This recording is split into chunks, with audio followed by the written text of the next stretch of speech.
കടലമ്മയുടെ മക്കൾക്ക് ദുരിതത്തിന്റെ കഥകളാണ് പറയാനുള്ളത്. കാലാകാലങ്ങളായി ഓണക്കാലത്ത് ലഭിച്ചുകൊണ്ടിരുന്ന സഹായധനവും തണൽ പദ്ധതിയും UDF സർക്കാർ പാടെ മറന്നിരിക്കുന്ന അവസ്ഥയാണ് ഇപ്പോൾ. ട്രോളിംഗ് നിരോധന സമയത്തും മത്സ്യത്തൊഴിലാളികളെ സംസ്ഥാന സർക്കാർ പാടെ അവഗണിച്ചു. ഇതിനെതിരെ രൂക്ഷമായ പ്രതിഷേധമാണ് ഉയരുന്നത്. ഓണക്കാലം എത്തിയിട്ടും മത്സ്യത്തൊഴിലാളികൾ വലിയ രീതിയിലുള്ള സാമ്പത്തിക പ്രതിസന്ധിയിലൂടെയാണ് കടന്നുപോകുന്നത്. കഴിഞ്ഞ വർഷങ്ങളിൽ മുടങ്ങാതെ ലഭിച്ചിരുന്ന ഓണക്കാല ധനസഹായവും തണലെന്ന പദ്ധതിയും UDF സർക്കാരോ ഫിഷറീസ് വകുപ്പോ ഒന്ന് തിരിഞ്ഞുപോലും നോക്കിയിട്ടില്ല. അക്ഷരാർത്ഥത്തിൽ ഈ ഓണക്കാലത്ത് അരപ്പട്ടണിയിൽ കഴിയേണ്ട ഗതികേടിലാണ് കടലമ്മയുടെ മക്കൾ.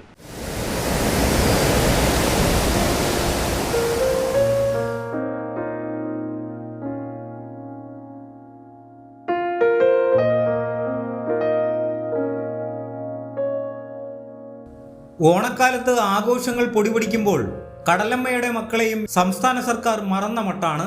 ഓണക്കാലത്ത് സ്ഥിരം നൽകാറുള്ള ധനസഹായവും തണൽ പദ്ധതി വഴിയുള്ള ധനസഹായ വിതരണവും നിലച്ച മട്ടാണ്. ട്രോളിംഗ് നിരോധന സമയത്ത് യാതൊരു സാമ്പത്തിക സഹായവും മത്സ്യത്തൊഴിലാളികൾക്ക് UDF സർക്കാർ നൽകിയില്ല. പട്ടിണിയുടെയും വറുതിയുടെയും നടുവിൽ ഓണം ആഘോഷിക്കേണ്ട നിസ്സഹായ അവസ്ഥയിലാണ് മത്സ്യത്തൊഴിലാളികൾ.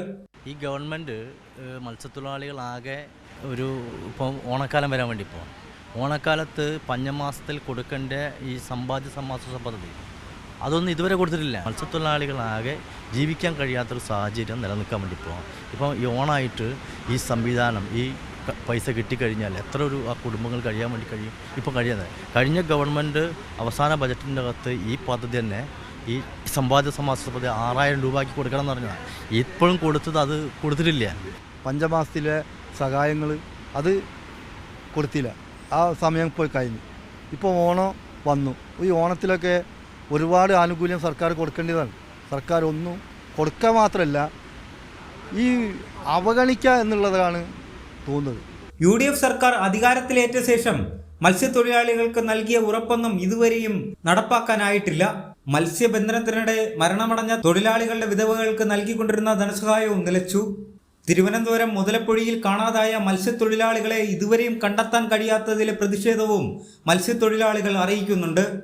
പിന്നെ പാവപ്പെട്ടയ്ക്ക് എന്താ അവർ ചെയ്യാന്ന്? എന്താ ചെയ്യുന്നത്? കൊഞ്ഞാൻ കാട്ടാൻ ഇങ്ങനെ കാട്ടി ചിരിച്ചു കിടക്കാനോ? ഇപ്പോൾ പല്ല് കാട്ടി ചിരിക്കൽ നമ്മളെ മുഖ്യമന്ത്രി നിർത്തി. ഇപ്പോൾ എന്ത് പറഞ്ഞാലും ഞാൻ പറഞ്ഞു കഴിഞ്ഞ് ഞാൻ പോവാണ് അത് കഴിഞ്ഞ് ഇതിങ്ങനെ മൊത്തം ജനങ്ങളെ കൊഞ്ഞനെ കാട്ടിക്കൊണ്ടാണ് ഇപ്പോൾ ജീവിക്കുന്നത്. കൈരളി ന്യൂസ്, കോഴിക്കോട്.